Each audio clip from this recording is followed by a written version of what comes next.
Metabolize cortisol, like anything in the whole body, you can't keep cortisol forever. It has to get broken down. Just like estrogen goes through metabolism, and Dr. Smeaton talked about that, cortisol does as well. So cortisol can get deactivated to cortisone. Cortisone is inactive. Please do not confuse cortisone with hydrocortisone cream that you used on that rash that you got last summer. Different. Hydrocortisone cream is actually cortisol. It's a cortisol cream with cortisone in the name. No hydrocortisone is this. It's the inactive form of cortisol. And they flip back and forth into each other depending on the need in the tissue. And the enzymes that do that are 11-beta-HSD1 and 2, which we will talk about a little more tomorrow in the advanced. But in the interpretive guide, you will also see treatments that are supportive of like what helps you deactivate versus what helps you activate. Because there are certain herbs for this, as an example. Like licorice helps you activate. It helps give you more cortisol. Things like magnolia, the active ingredient in magnolia bark is called a hinokiol, which is very fun to say. But a hinokiol is deactivating. It helps bring cortisol down through deactivation. But we have these two, and they have to break down. And when they break down into metabolites called alpha and beta THF, which is cortisol, and beta THE, which is cortisone. There's a little E on THE, and that's how you remember it's cortisone. When we add them together, that's metabolized cortisol. So it's like when they break down and come out in the urine, we've added all that together. So with this, it helps you understand. Oh. Hold on. I know, I was like, so much for cortisol, we got a beautiful view. Well, I'll keep talking, but metabolized cortisol, it gives you an idea of production. Because free cortisol, there we go. Because free cortisol is only what's free and available, which is only 1 to 5% of cortisol in your body. So where's the rest of it? Well, the majority comes through as metabolized cortisol. So it gives you an idea of total cortisol production. You can answer the question, did my patient even make cortisol today? And the answer is yes, when they made a lot, and no, when they don't make a lot. So the one where it says, quite literally, made a lot of cortisol, that one you're like, ooh, that person made a lot of cortisol today. And this one, you're like, nope, didn't do so good. Not good with the production. This is different than free. Free is a tiny percent. Free is active. It's binding to receptors. It's doing the thing or not. You have to look at them together. Do you make it? And what's free and available? So, now we get to the cortisol clearance rate. If somebody has a low rate of clearance, then it's like the sink is backed up. The bathtub is plugged. They can't metabolize their cortisol very well. On the flip side, if their metabolized cortisol is high, their CCR is high, then they're metabolizing very quickly. They're flying through that through the drain to get out of the body. Now there are different factors in their health that impact this. But before we get there, how is this even calculated? How is the cortisol clearance rate even calculated?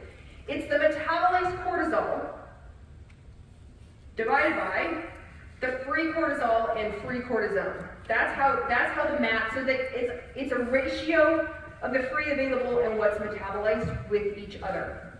But what impacts it in their body? If somebody has low cortisol clearance rate, the top consideration, number one, should be thyroid. But not TSH, not T4, T3. Free T3 is what makes the cell go round. It does all the heavy lifting. It's the active thyroid hormone. And it plays a massive role in whether or not cortisol can get out of the body or metabolize. So if you show me a TSH that's normal, I'm like, I don't care. I mean, great, but like that's not what I'm looking for. This is why it's so important when you're doing thyroid testing, you have to include that free T3 as well. They can be hypothyroid because they, honest to God, like they haven't been treated yet. You find out they have free T3. They might not be on enough thyroid medication or whatever supplement you're using to support their thyroid.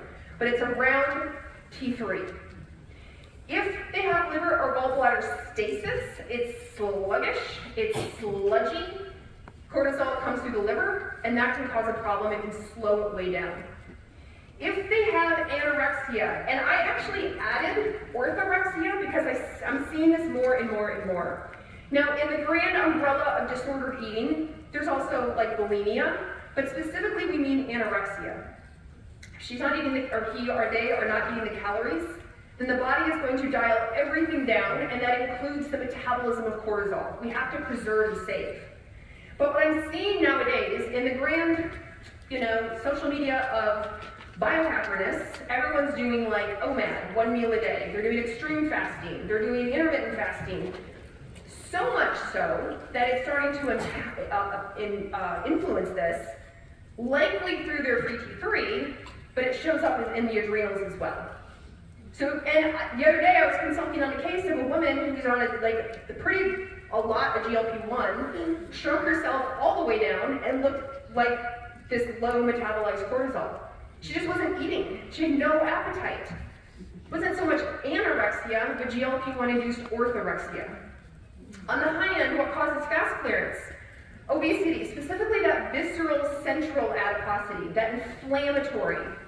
We activate a lot of cortisol in the visceral adiposity, and it directly goes to the portal vein, and it sweeps it out.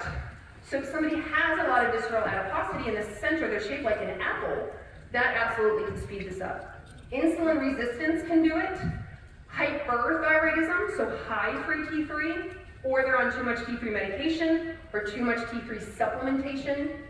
Fatty liver. We know that the NIH says 24% of adults have fatty liver. I'd argue it's a higher percent, because nobody wants a liver biopsy. That sounds awful. And so they're kind of guesstimating based on labs and ultrasounds and things like that. And then inflammation. Pro-inflammatory cytokines, IL-6, TNF-alpha, like they're driving this up. So if you've got somebody who's low or high, it's going to give you more rocks to turn over. So if you've been like, maybe you're like, gosh, they had a thyroid test 6 months ago. I don't think they need to get a thyroid test. And then you get their adrenals back and their metabolized is low, their CCR is low. You're like, dang it, gotta get a thyroid test. We have to at least look at it. So we have 3 core patterns. We have normal, like it adds up. The metabolized and the free are doing what they're supposed to. The drain is open, they're metabolizing just fine. We have slow clearance. We have a clogged drain. It's not metabolizing just fine. And then we have a fast clearance. Like the drain is wide open. Things are flying out the body. It's very fastly upregulated. So let's start with pattern 1 to give you an idea. So here's pattern 1. Everything's high. Metabolized cortisol is high in the red. Free cortisol is high in the red. The drain is open. Everybody's open. It's high, but it's like the cortisol clearance rate is exactly what you would expect. The body is getting it out. It's like you're making it and we're getting rid of it. You're making it and we're getting rid of it. Goodbye. So this is like expected. As opposed to something like this, the metabolized cortisol is really low. The free cortisol can't get out. It can't get metabolized, so it comes through as free cortisol, and we get this slow clearance. So the drain is like not functioning well, low metabolized. So as a result, we have slow clearance. So this person, I'm like, let's check your thyroid. Tell me about your eating, right? Like, what's going on with your liver? Let's look at some of these things. This person is the opposite. This person, their metabolized cortisol is not outright high, but it's much higher than their free cortisol, and therefore they have a relative faster clearance. They're able to move out their cortisol pretty quickly.